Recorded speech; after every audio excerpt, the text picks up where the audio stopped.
ಆತ್ಮೀಯ ಬಂಧುಗಳೇ, ಶ್ರೀಮದ್ ಭಾಗವತಂ ಸ್ಕಂದ 3 ಅಧ್ಯಾಯ 1 ವಿದುರನ ಪ್ರಶ್ನೆಗಳು. ಇದರಿಂದ ಇವತ್ತು 3 ಶ್ಲೋಕಗಳನ್ನು ನಾವು ತಿಳ್ಕೊಳ್ಳೋಣ.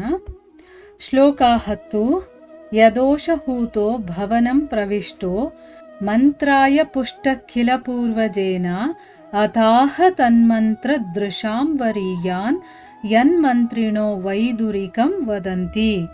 ಅನುವಾದ: ವಿದುರನು ಮಂತ್ರಾಲೋಚನೆಗಾಗಿ ತನ್ನ ಹಿರಿಯಣ್ಣನಿಂದ ಆಮಂತ್ರಿತನಾದಾಗ ಅವನು ರಾಜಗೃಹಕ್ಕೆ ಹೋಗಿ ಅತ್ಯಂತ ಯೋಗ್ಯ ಸಲಹೆ ನೀಡಿದನು. ಅವನ ಸಲಹೆ ಸರ್ವರಿಗೂ ತಿಳಿದದ್ದು. ರಾಜ್ಯದ ತಜ್ಞ ಸಚಿವರು ವಿದುರನ ಸಲಹೆಗಳನ್ನು ಅನುಮೋದಿಸಿದರು. ಶ್ಲೋಕ 11. ಅಜಾತಶತ್ರೋ ಪ್ರತಿಯಚ್ಛ ದಾಯಂ ತಿತಿಕ್ಷತೋ ದುರ್ವಿಷಹಂ ತವಾಗಹ ಸಹಾನುಜೋ ಯತ್ರ ವೃಕೋದರಾಹಿಃ ಶ್ವಸನ್ಋಷಾ ಯತ್ವಮಲಂ ಬಿಭೇಷಿ. ಅನುವಾದ: ವಿದುರನು ಹೇಳಿದ, ಯುಧಿಷ್ಠಿರನು ಶತ್ರುರಹಿತನಾದವನು, ಅಲ್ಲದೆ ನಿನ್ನ ಅಪರಾಧಗಳಿಂದಾಗಿ ಅಗಣಿತ ಕಷ್ಟ ಕಾರ್ಪಣ್ಯಗಳನ್ನು ಸೈರೈಸಿಕೊಂಡಿರುವವನು. ಅವನಿಗೆ ನೀನು ನ್ಯಾಯಬದ್ಧ ಪಾಲನ್ನು ನೀಡಬೇಕು. ಅವನು ತನ್ನ ಕಿರಿಯ ಸಹೋದರರೊಂದಿಗೆ ಕಾಯುತ್ತಿದ್ದಾನೆ. ಅವರಲ್ಲಿ ಸೇಡು ತುಂಬಿ ಸರ್ಪದಂತೆ ಬುಸುಗುಟ್ಟುತ್ತಿರುವ ಭೀಮನೂ ಇದ್ದಾನೆ. ಖಂಡಿತವಾಗಿಯೂ ನೀನು ಅವನಿಗೆ ಹೆದರಿರುವೆ. ಶ್ಲೋಕ 12. ಪಾರ್ಥಾಂಸ್ತು ದೇವೋ ಭಗವಾನ್ ಮುಕುಂದೋ ಗೃಹೀತವಾನ್ ಸಕ್ಷಿತಿ ದೇವದೇವಃ ಆಸ್ತೆ ಸ್ವಪುರ್ಯಾಂ ಯದುದೇವ ದೇವೋ ವಿನಿರ್ಜಿತಾ ಶೇಷ ನೃದೇವ ದೇವಃ. ಅನುವಾದ: ದೇವೋತ್ತಮ ಪುರುಷ ಭಗವಾನ್ ಶ್ರೀಕೃಷ್ಣನು ಕುಂತಿಪುತ್ರರನ್ನು ತನ್ನ ಬಂಧುಗಳೆಂದು ಅಂಗೀಕರಿಸಿದ್ದಾನೆ. ಜಗತ್ತಿನ ಎಲ್ಲ ಮಹಾರಾಜರು ಶ್ರೀಕೃಷ್ಣನೊಂದಿಗಿದ್ದಾರೆ. ಅವನು ಯದುವಂಶದ ಎಲ್ಲ ಮಹಾರಾಜರು ಮತ್ತು ರಾಜಕುಮಾರರೊಂದಿಗೆ ತನ್ನ ಕುಟುಂಬದ ಸಕಲ ಸದಸ್ಯರೊಂದಿಗೆ ತನ್ನ ಧಾಮದಲ್ಲಿದ್ದಾನೆ. ಯದುವಂಶದ ಮಹಾರಾಜರು ಅಮಿತ ಸಂಖ್ಯೆಯ ರಾಜರುಗಳನ್ನು ಗೆದ್ದವರು. ಶ್ರೀಕೃಷ್ಣ ಅವರೆಲ್ಲರ ಪ್ರಭು. ಇವು ಶ್ಲೋಕಗಳು ಮತ್ತು ಅವುಗಳ ಅನುವಾದ. ಈಗ ಭಾವಾರ್ಥದ ಮೂಲಕ ನಾವು ಇದರ ಅರ್ಥವನ್ನು ತಿಳ್ಕೊಳ್ಳೋದಕ್ಕೆ ಪ್ರಯತ್ನ ಮಾಡೋಣ.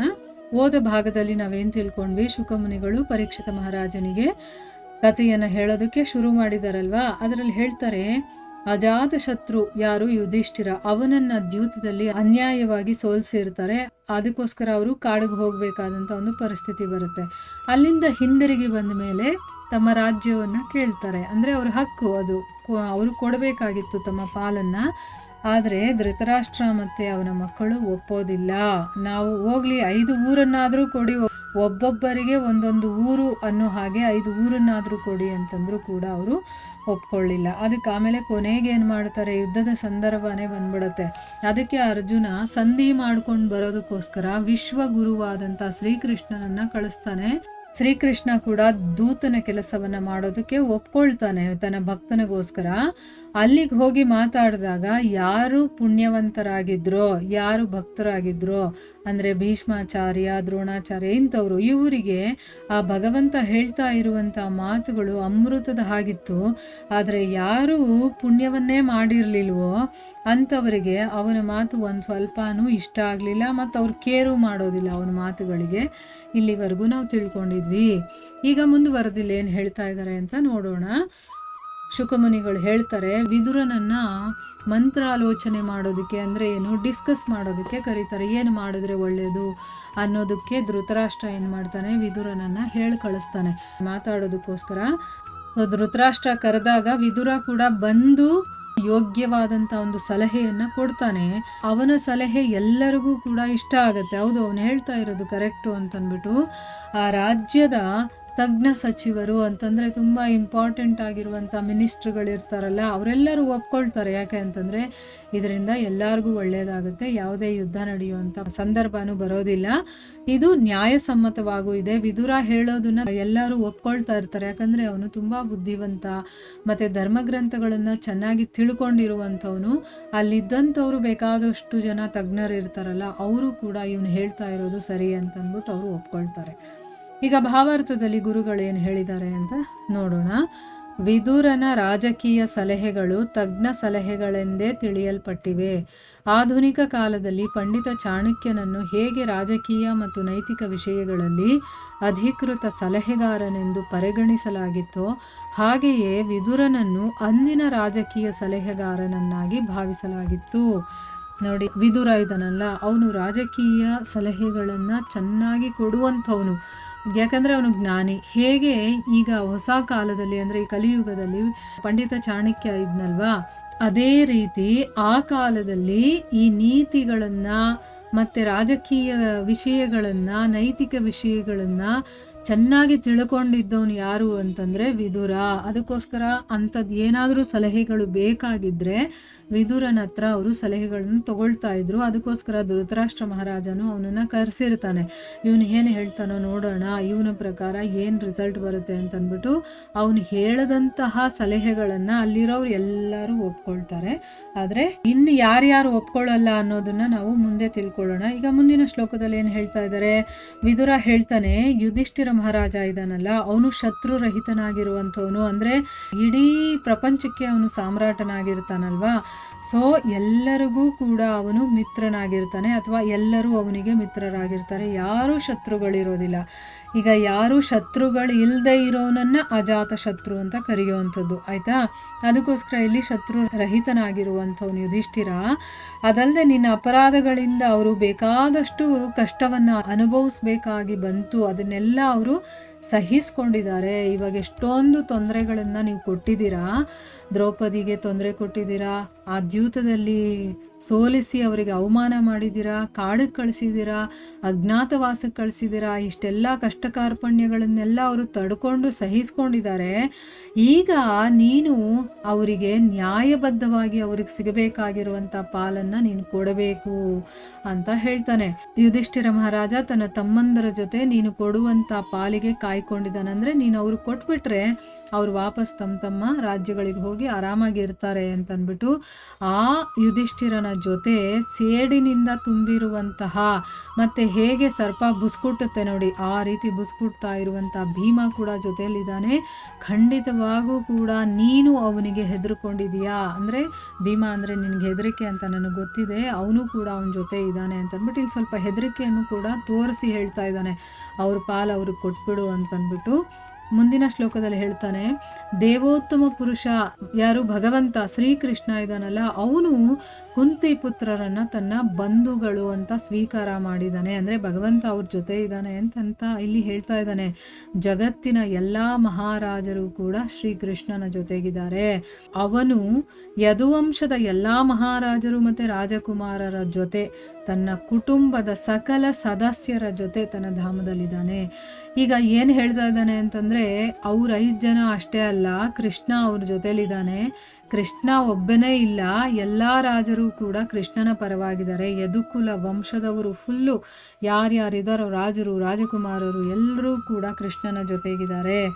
ಅಂದರೆ ಆ ಯದುವಂಶದವರು ಎಂಥವರು, ಎಷ್ಟು ಬಲಶಾಲಿಗಳು ಅನ್ನೋದನ್ನು ಇಲ್ಲಿ ಹೇಳ್ತಾ ಇದ್ದಾನೆ. ಯದುವಂಶದವರು ಬೇಕಾದಷ್ಟು ರಾಜರುಗಳನ್ನು ಗೆದ್ದಿದ್ದಾರೆ. ಅವರೆಲ್ಲ ಈಗ ಕೃಷ್ಣನ ಪರವಾಗಿದ್ದಾರೆ, ಕೃಷ್ಣ ಅವರೆಲ್ಲರ ಪ್ರಭುವಾಗಿದ್ದಾನೆ ಅಂತಂದ್ಬಿಟ್ಟು ಇಲ್ಲಿ ಹೇಳ್ತಾ ಇದ್ದಾನೆ. ಅಷ್ಟು ಜನರ ಸಪೋರ್ಟು ಪಾಂಡವರಿಗೆ ಸಿಗುತ್ತೆ ಅಂತಂದ್ಬಿಟ್ಟು ಇಲ್ಲಿ ಆ ಒಂದು ವಿಷಯವನ್ನು ಹೇಳ್ತಾ ಇದ್ದಾನೆ. ಈಗ ಭಾವಾರ್ಥದಲ್ಲಿ ಗುರುಗಳೇನು ಹೇಳಿದ್ದಾರೆ ಅಂತ ನೋಡೋಣ. ಪೃಥಾಪುತ್ರರಾದ ಪಾಂಡವರೊಡನೆ ರಾಜಕೀಯ ಮೈತ್ರಿ ಮಾಡಿಕೊಳ್ಳುವಂತೆ ವಿದುರ ಧೃತರಾಷ್ಟ್ರನಿಗೆ ಒಳ್ಳೆಯ ಸಲಹೆ ನೀಡಿದನು.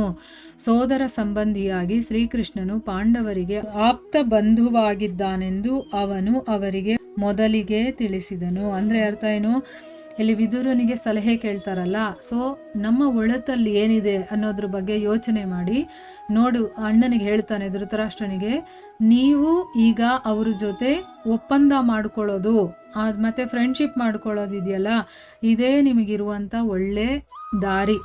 ಆಮೇಲೆ ಕೃಷ್ಣ ಪಾಂಡವರನ್ನು ತನ್ನ ಆಪ್ತ ಬಂಧುಗಳು ಅಂತ ಸ್ವೀಕಾರ ಮಾಡಿದ್ದಾನೆ ಅನ್ನೋ ವಿಷಯವನ್ನು ಮೊದಲೇ ತಿಳಿಸ್ತಾ ಇದ್ದಾನೆ. ಯಾಕಂದರೆ ಕೃಷ್ಣ ಅವ್ರ ಜೊತೆ ಇದ್ದಾನೆ ಅಂತಂದಮೇಲೆ ಅವರನ್ನು ಸೋಲ್ಸೋದಕ್ಕೂ ಆಗಲ್ಲ, ಯುದ್ಧದಲ್ಲಿ ಗೆಲ್ಲೋಕ್ಕೂ ಆಗಲ್ಲ, ಅವರಿಂದ ನಾವು ಏನೂ ಕಸಿದ್ಕೊಳ್ಳೋದಕ್ಕೂ ಆಗಲ್ಲ.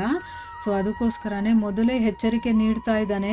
ಕೃಷ್ಣ ಇದ್ದಾನಲ್ಲ, ಅವನು ದೇವೋತ್ತಮ ಪರಮಪುರುಷನಾದ್ದರಿಂದ ಅವನು ವಿಶ್ವದ ವಿದ್ಯಮಾನಗಳ ನಿಯಂತ್ರಕರಾದ ಬ್ರಾಹ್ಮಣರು ಮತ್ತು ದೇವತೆಗಳಿಂದ ಪೂಜಾರ್ಹನಾದವನು. ಅಲ್ಲದೆ ಭಗವಾನ್ ಶ್ರೀಕೃಷ್ಣ ಮತ್ತು ಯದುವಂಶದ ರಾಜಮನೆತನಕ್ಕೆ ಸೇರಿದ ಅವನ ಕುಟುಂಬದ ಸದಸ್ಯರು ಜಗತ್ತಿನ ಸಕಲ ರಾಜರನ್ನೂ ಜಯಿಸಿದವರು.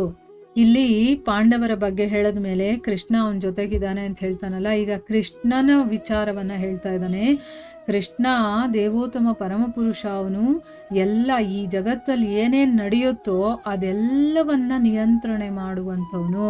ಶ್ರೀಕೃಷ್ಣ ಇದಾನಲ್ಲ, ಅವನು ದೇವೋತ್ತಮ ಪರಮಪುರುಷ. ಅವನು ಈ ಒಂದು ವಿಶ್ವದ ವಿದ್ಯಮಾನಗಳು ಏನೇನು ಎಲ್ಲೆಲ್ಲಿ ನಡೆಯುತ್ತೆ ಅದರ ಬಗ್ಗೆ ಎಲ್ಲ ನಿಯಂತ್ರಣವನ್ನ ಇಟ್ಕೊಂಡಿರುವಂತಹ ಬ್ರಾಹ್ಮಣರು ಮತ್ತು ದೇವತೆಗಳು. ಈಗ ಈ ಜಗತ್ತನ್ನು ನಿಯಂತ್ರಣೆ ಮಾಡುವಂಥವ್ರು ದೇವತೆಗಳಲ್ವಾ, ಮತ್ತು ಬ್ರಾಹ್ಮಣರು. ಯಾಕೆಂದರೆ ಅವ್ರಿಗೂ ಕೂಡ ಆ ದೇವತೆಗಳಿಗಿಂತ ಹೆಚ್ಚು ಶಕ್ತಿ ಇರುತ್ತೆ. ಅವರಿಂದನೇ ಪೂಜೆಗೆ ಒಳಗಾಗುವಂಥವನು, ಅಂದರೆ ಅವರು ಪೂಜಿಸುವಂಥವನು ಶ್ರೀಕೃಷ್ಣ.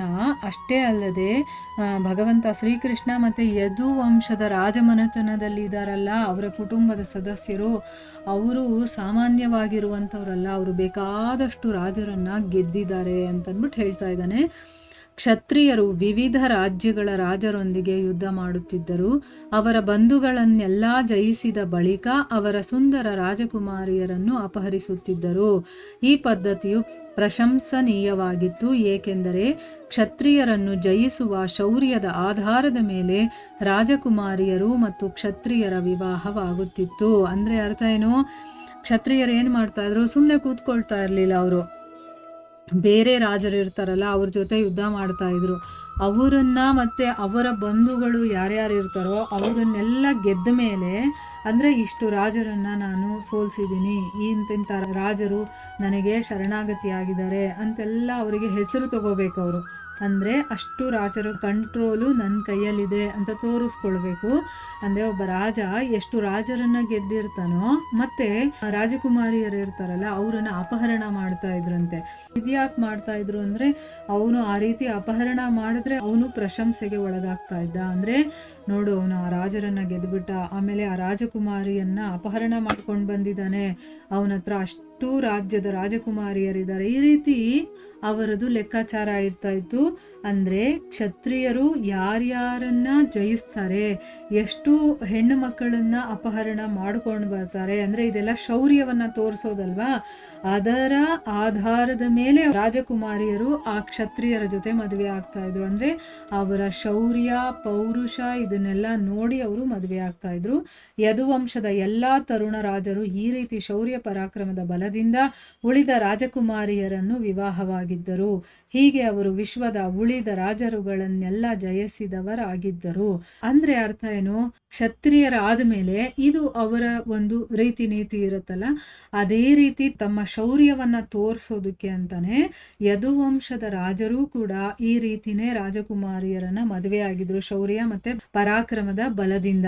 ಆ ರೀತಿ ಅವರು ಬೇರೆ ರಾಜರ ಮೇಲೆ ಯುದ್ಧಕ್ಕೆ ಹೋದಾಗ ಅವರನ್ನೆಲ್ಲ ಗೆದ್ದಿರ್ತಾರಲ್ಲ, ಅಷ್ಟೂ ರಾಜರ ಸಹಾಯ ಇವರಿಗಿದೆ ಅನ್ನೋದು ಇಲ್ಲಿ ಅರ್ಥ. ಅಂದ್ರೆ ವಿಶ್ವದಲ್ಲಿರುವಂಥ ಬೇಕಾದಷ್ಟು ರಾಜರುಗಳನ್ನ ಅವರು ಜಯಿಸಿದ್ರು. ಅಲ್ಲದೆ ಬಾಲ್ಯದಲ್ಲೇ ಕಂಸ, ಜರಾಸಂಧರಂತಹ ರಾಕ್ಷಸರನ್ನು, ಬ್ರಹ್ಮ ಮತ್ತು ಇಂದ್ರನಂತಹ ದೇವತೆಗಳನ್ನು ಜಯಿಸಿದ ಶ್ರೀಕೃಷ್ಣನ ಬೆಂಬಲ ಪಾಂಡವರಿಗಿರುವುದರಿಂದ ಅವರೊಡನೆ ಕದನ ಮಾಡುವುದು ಅಪಾಯಕಾರಿ ಎಂದು ವಿದುರ ತನ್ನ ಹಿರಿಯಣ್ಣನಿಗೆ ಮನವರಿಕೆ ಮಾಡಿಕೊಡಲು ಇಚ್ಛಿಸಿದನು. ಹೀಗೆ ಜಗತ್ತಿನ ಸಕಲ ಬಲವು ಪಾಂಡವರ ಹಿಂದೆ ಇತ್ತು. ಅಂದರೆ ಯದುವಂಶದ ರಾಜರು ಮತ್ತು ರಾಜಕುಮಾರರು ಇರ್ತಾರಲ್ಲ, ಅವರು ಬೇರೆ ರಾಜರನ್ನ ಗೆದ್ದಿರೋದು ಅಷ್ಟೇ ಅಲ್ಲ, ಮತ್ತು ಅವರ ರಾಜಕುಮಾರಿಯನ್ನು ಅಪಹರಣ ಮಾಡಿ ತಮ್ಮ ಶೌರ್ಯವನ್ನು ಪ್ರದರ್ಶನ ಮಾಡಿ ಅವರು ಆ ರಾಜಕುಮಾರಿಯರನ್ನು ಮದುವೆ ಆಗಿರೋದು ಅಷ್ಟೇ ಅಲ್ಲ, ಕೃಷ್ಣ ಕೂಡ ತನ್ನ ಚಿಕ್ಕ ವಯಸ್ಸಲ್ಲೇ, ಬಾಲ್ಯದ ವಯಸ್ಸಲ್ಲೇ ಕಂಸ, ಜರಾಸಂಧರಂಥ ರಾಕ್ಷಸರನ್ನು ಕೂಡ ಕೊಂದಿದ್ದಾನೆ, ಮತ್ತೆ ಇಂದ್ರ ಮತ್ತೆ ಬ್ರಹ್ಮನಂಥ ದೇವತೆಗಳನ್ನು ಕೂಡ ಗೆದ್ದಿದ್ದಾನೆ. ಸೊ ಈ ರೀತಿಯ ಒಂದು ಶಕ್ತಿವಂತನಾದಂಥ ಶ್ರೀಕೃಷ್ಣನ ಬೆಂಬಲ ಪಾಂಡವರಿಗಿರೋದ್ರಿಂದ ನಾವು ಯುದ್ಧ ಮಾಡೋದು ಸರಿಯಲ್ಲ, ಅವರ ದ್ವೇಷ ಕಟ್ಕೊಳ್ಳೋದು ಸರಿಯಲ್ಲ, ನಾವು ಅವರ ಜೊತೆ ಮೈತ್ರಿಯನ್ನ ಮಾಡ್ಕೊಳ್ಳೋದು, ನಾವು ಅವರ ಜೊತೆ ಒಂದಾಗೋದೇ ಒಳ್ಳೆಯದು ಅಂತಂದ್ಬಿಟ್ಟು ಇಲ್ಲಿ ವಿದುರ ತನ್ನ ಸಲಹೆಯನ್ನ ತನ್ನ ಅಣ್ಣನಿಗೆ ಹೇಳ್ತಾ ಇದ್ದಾನೆ. ನೀವು ಹೀಗೆ ಮಾಡಿ, ಇಲ್ಲ ಅಂದರೆ ದೊಡ್ಡ ಯುದ್ಧ ಆಗುತ್ತೆ. ಯುದ್ಧ ಆದರೆ ಕೃಷ್ಣನೇ ಅವ್ರ ಜೊತೆ ಇದ್ದಾನೆ. ಕೃಷ್ಣ ಅಷ್ಟೇ ಅಲ್ಲ, ಆ ಇಡೀ ರಾಜರು ಕೂಡ ಅವನ ಸಪೋರ್ಟಿಗೆ ನಿಲ್ತಾರೆ. ಅಂದರೆ ಅರ್ಥ ಏನು, ಜಗತ್ತಿನ ಸಕಲ ಬಲವೂ ಕೂಡ ಪಾಂಡವರ ಜೊತೆ ಇದೆ ಅಂತಂದ್ಬಿಟ್ಟು ಇಲ್ಲಿ ಅದರ ಅರ್ಥ. ಈ ರೀತಿ ಅವನು ತನ್ನ ಸಲಹೆಯನ್ನು ಹೇಳ್ತಾ ಇದ್ದಾನೆ. ಇಲ್ಲಿಗೆ ನಾವು ನಿಲ್ಲಿಸೋಣ. ಹರೇ ಕೃಷ್ಣ.